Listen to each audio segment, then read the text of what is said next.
Welcome to Have You Read It, the channel where we bring books to life, one summary at a time. Today we're diving into Ryan Holiday's Discipline is Destiny, The Power of Self-Control, the second book in his four-part series exploring the cardinal virtues. This book isn't just a dry philosophical treatise, it's a practical guide filled with historical examples, demonstrating how self-discipline, or temperance, can shape our lives and lead us to greatness. Holiday begins by reminding us of Hercules at the crossroads, the classic parable representing the choice between vice and virtue.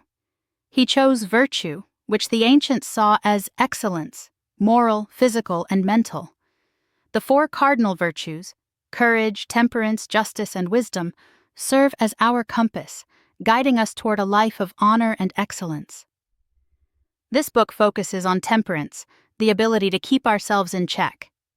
In our modern world of abundance and freedom, it's easy to mistake liberty for license.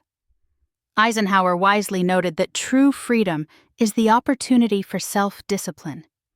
Whether we're facing challenges of plenty or scarcity, self-control is essential for navigating our desires, urges, and the inevitable difficulties of life. The book kicks off with the story of Lou Gehrig, the Iron Horse of baseball, who played 2,130 consecutive games despite numerous injuries and even a near-fatal beaning. Gehrig's story embodies the dedication, toughness, and refusal to quit that characterize self-discipline. He prioritized his craft and treated his body with respect, understanding that it was both the obstacle and the vehicle for his success. He chose to be in control, working harder and living more modestly than his peers, even when they got away with less. Gehrig's story shows that discipline isn't deprivation, it's a source of strength, freedom, and greatness. From Gehrig, we learn the importance of attacking the dawn.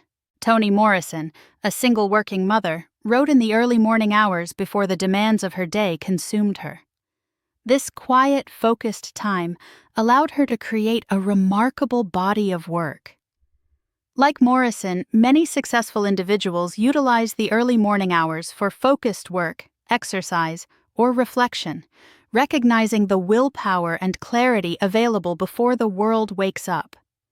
The contrast between the gluttonous King George IV and the strenuously active Theodore Roosevelt underscores the importance of physical discipline. Roosevelt, a sickly child, transformed himself through exercise and a life of action. He championed the strenuous life, understanding that physical activity not only strengthens the body, but also cultivates willpower. Self-discipline also requires freedom from enslaving habits. Eisenhower quit smoking cold turkey after decades of addiction, demonstrating that it's never too late to break free from dependency. Richard Feynman similarly quit drinking simply because he didn't want anything to have power over him. Whether it's cigarettes, social media, or junk food, recognizing and quitting these dependencies is crucial for self-mastery. Cato the Elder's frugality offers a powerful lesson in avoiding the superfluous. He believed that anything unnecessary is expensive, recognizing that true wealth lies in independence and self-sufficiency. By limiting our desires and living below our means, we gain freedom from external pressures and the anxieties of excess. Robert Moses, the master builder of New York City, provides a surprising example of the power of a clean desk. His organized workspace facilitated efficient processing and prevented him from avoiding difficult tasks. Similarly, maintaining outer order can contribute to inner calm, creating a space conducive to focused work and creativity. Thomas Edison's prolific output stemmed not just from brilliance, but from consistently showing up. He understood the importance of putting in the hours, day after day, recognizing that even small efforts accumulate over time. Showing up even when we don't feel like it increases our chances of success and allows us to capitalize on opportunities. John Wooden, the legendary UCLA basketball coach, emphasized sweating the small stuff. He began each season teaching his players the proper way to put on their shoes and socks, understanding that attention to detail, even in seemingly trivial matters, builds strength and prevents larger problems. Hustling, moving with urgency and purpose, is a key element of self-discipline. The contrast between the slow-moving General McClellan and the decisive George Thomas in the Civil War highlights the importance of celerity in achieving our goals. However, Holiday also cautions against reckless haste, emphasizing the concept of festina lente, making haste slowly, as exemplified by Octavian's methodical rise to become Augustus Caesar. True hustle is not just about speed, but about getting things done properly, balancing urgency with careful preparation. The samurai Miyamoto Musashi practiced relentlessly, drawing his sword thousands of times a day. He believed that consistent practice is essential for mastery, emphasizing that we fall to the level of our training. Whether it's a physical skill, a creative pursuit, or a mental discipline, practice transforms effort into second nature and prepares us for the challenges we will face. Joyce Carol Oates's prolific writing career exemplifies the power of just working. She emphasizes the importance of simply putting in the hours, day after day, letting the work itself be the reward. Like Oates, many successful individuals find deep satisfaction in the process of creation, understanding that consistent effort is the key to achieving significant output. Angela Merkel's understated style offers a unique lesson in dressing for success. She deliberately chose to dress simply and authentically, using her appearance to project modesty and seriousness. Self-discipline in our appearance is not about vanity, but about presenting ourselves appropriately and avoiding distractions from our work. Like Merkel and Steve Jobs, we can make conscious choices about our appearance that reflect our values and free us from the anxieties of fashion. Seneca, a wealthy Roman philosopher, periodically subjected himself to voluntary discomfort, living on meager rations and sleeping on the ground.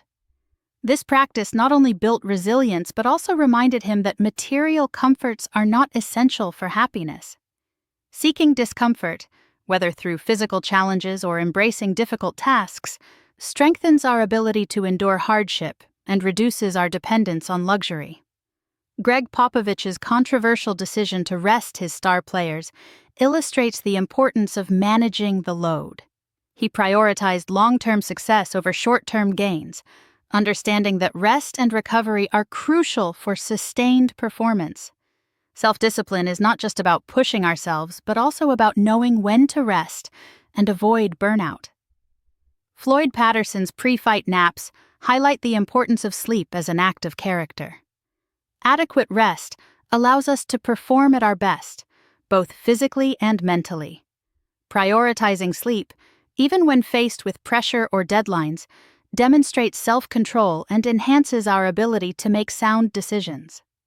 Ernest Shackleton's harrowing Antarctic expedition underscores the power of endurance. He and his crew survived unimaginable hardship, demonstrating the human capacity to overcome adversity through resilience and unwavering commitment. By cultivating endurance, we prepare ourselves for the inevitable challenges of life. Queen Elizabeth II's long reign exemplifies the power of self-mastery in the face of immense pressure and constant scrutiny. Her poise, restraint, and dedication to duty demonstrate that true leadership requires not only physical stamina, but also emotional control and a clear sense of purpose. George Washington's mantra, "In the calm light of mild philosophy," underscores the importance of looking at everything objectively. By pausing before reacting, we create space to insert our philosophy and avoid impulsive decisions driven by emotion. This pause allows us to engage our higher selves and make choices aligned with our values. Booker T. Washington's ability to keep the main thing. The main thing demonstrates the power of saying no. He understood that prioritizing our goals requires rejecting distractions and focusing our time and energy on what truly matters. By saying no to non-essential commitments, we create space for the work that will bring us closer to our destiny. Beethoven's periods of intense focus, his raptus, highlight the importance of concentration. In a world of constant distraction, the ability to focus on a single task is a superpower.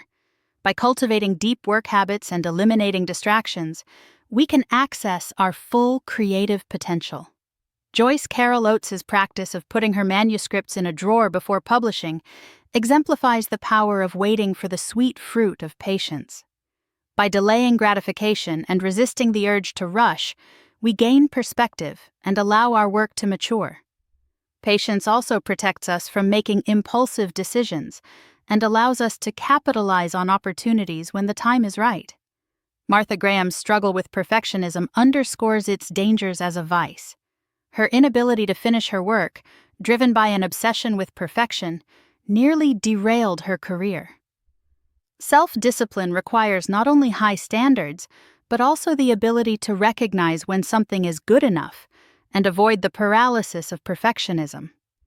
William Stafford's rule, "Do the hard things first," emphasizes prioritizing difficult tasks. By tackling our most challenging work early in the day, we free ourselves from procrastination and create momentum for the rest of our day. This practice also builds confidence and reduces the likelihood of avoiding important but unpleasant tasks.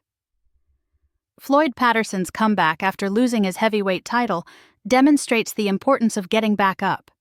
We all experience setbacks and failures, but self-discipline enables us to learn from our mistakes, regain our footing, and continue striving toward our goals. Patterson's story reminds us that defeat is not final unless we choose to give up.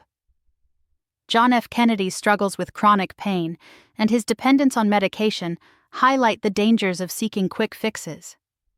While seeking relief from pain is understandable, true self-discipline involves addressing the root causes of our suffering and avoiding the pitfalls of addiction.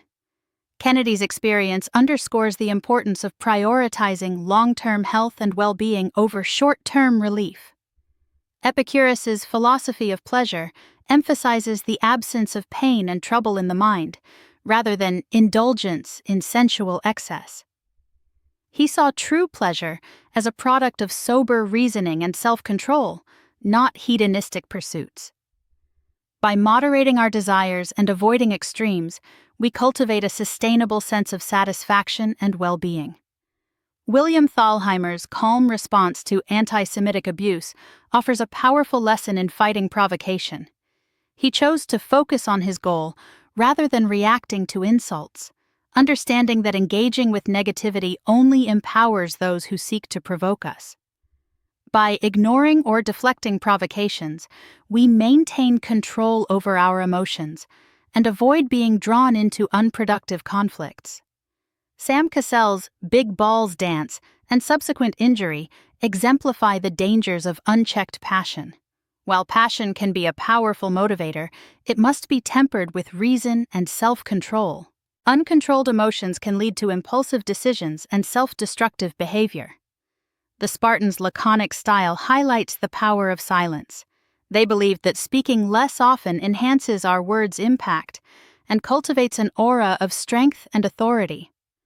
By choosing our words carefully and avoiding unnecessary chatter, we project confidence and create space for thoughtful reflection.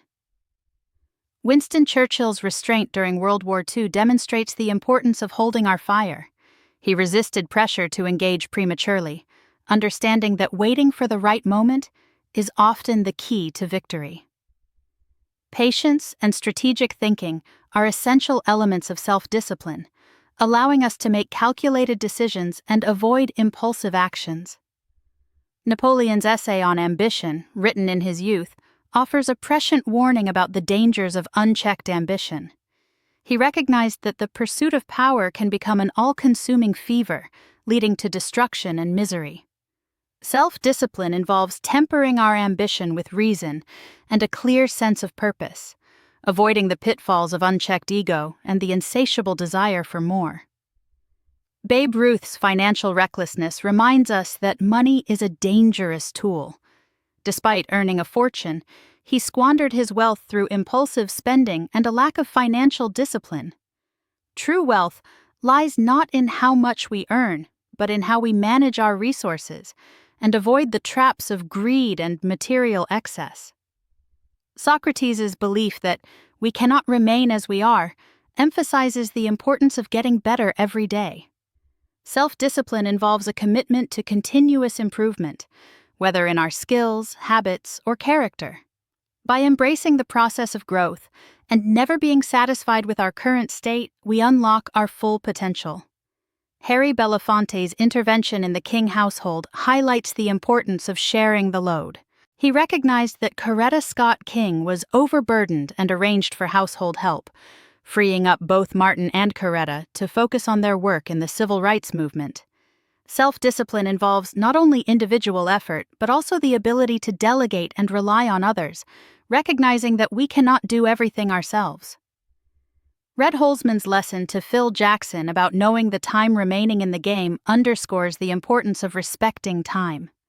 Time is our most precious resource, and self-discipline involves managing it wisely, avoiding distractions, and prioritizing our most important goals.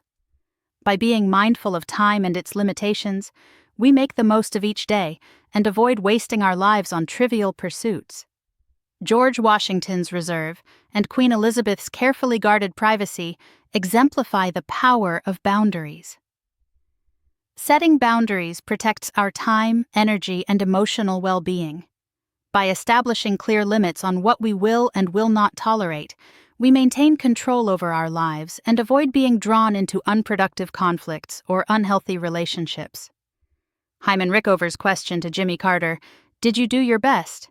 emphasizes the importance of giving our all. Self-discipline involves striving for excellence in everything we do, even in seemingly small or insignificant tasks. By consistently giving our best effort, we cultivate a sense of pride and purpose, regardless of the outcome. Antoninus Pius, the Roman emperor, embodied this ideal through his unwavering commitment to virtue, his humility, and his dedication to serving Rome. His example inspired his adopted son, Marcus Aurelius, to become one of history's greatest philosopher kings. Antoninus Pius's reign demonstrates that true greatness lies not in the pursuit of power, but in the cultivation of character and the selfless service of others. Cato the Younger's tolerance of his brother's different lifestyle exemplifies the principle of being tolerant with others, but strict with yourself. While we hold ourselves to high standards, self-discipline involves recognizing that we cannot impose our values on others. By focusing on our own behavior and accepting the imperfections of others, we avoid judgment and cultivate compassion. King George VI's influence on his daughter, Queen Elizabeth II, highlights the power of making others better through our example.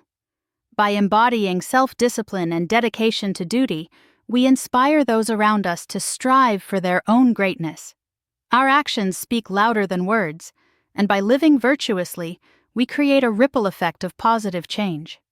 Queen Elizabeth II's calm response to the 7/7 terrorist attacks exemplifies grace under pressure. Self-discipline enables us to maintain composure and clarity in the face of adversity, responding to challenges with poise and resilience.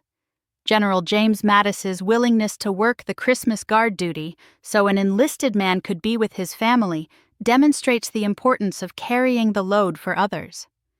True leadership involves putting the needs of others before our own, demonstrating selflessness and a commitment to shared sacrifice. Cleanthes' kindness to the self-berating man reminds us to be kind to ourselves. While self-discipline requires high standards, it should not involve self-hatred or excessive criticism. By treating ourselves with compassion and understanding, we foster growth and resilience. George Washington's decision to step down as commander of the Continental Army exemplifies the power of giving power away. By resisting the temptation to cling to power, he demonstrated humility and a commitment to the greater good. Self-discipline involves recognizing the corrupting influence of power and choosing to serve a higher purpose. Martin Luther King Jr.'s response to being physically assaulted demonstrates the transformative power of turning the other cheek. By responding to violence with love and forgiveness, he embodied the principles of nonviolence and demonstrated the strength that comes from refusing to retaliate. Socrates' disciplined retreat from the Battle of Delium and the evacuation of Dunkirk highlight the importance of knowing how to make an exit. Sometimes, self-discipline requires recognizing when to disengage, cut our losses, and live to fight another day. A strategic retreat is not a sign of weakness, but a demonstration of wisdom and self-control. Beethoven's struggle with deafness and his commitment to his art despite immense suffering illustrate the power of enduring the unendurable. Life inevitably throws curveballs, and self-discipline enables us to persevere through hardship, maintain our hope, and find meaning in our struggles. Pompey the Great's consultation with the Stoic philosopher Posidonius and Epaminondas's transformation of his lowly sewer-cleaning job emphasize the importance of striving to be best in everything we do, regardless of the task's perceived importance. Self-discipline involves bringing excellence and dignity to every aspect of our lives, recognizing that true greatness lies not in our accomplishments, but in our character. Musashi's embrace of formlessness and Tom Brady's focus on pliability underscore the importance of flexibility as a source of strength. While self-discipline involves adherence to principles and routines, it also requires adaptability and a willingness to change when circumstances demand it. Rigidity leads to fragility, while flexibility allows us to navigate the inevitable changes of life. Angela Merkel's unchanged lifestyle, despite her political success, exemplifies the importance of remaining grounded and authentic. Self-discipline involves resisting the temptations of ego and the allure of superficiality, maintaining our values and sense of self regardless of external achievements. Self-discipline, or temperance, is not just a single trait, but a way of living that encompasses every aspect of our being, our bodies, our minds, and our souls. It's about making conscious choices, setting boundaries, and consistently striving for excellence in everything we do. By cultivating self-discipline, we not only achieve our goals, but also become the best versions of ourselves. Attack the dawn. Keep the main thing the main thing. Do the hard things first. Get better every day. Respect time. Be tolerant with others, strict with yourself. Do your best. Grace under pressure. Be best. Discipline is destiny. Thanks for watching. Make sure to give this video a thumbs up and hit that subscribe button so you never miss our next book dive.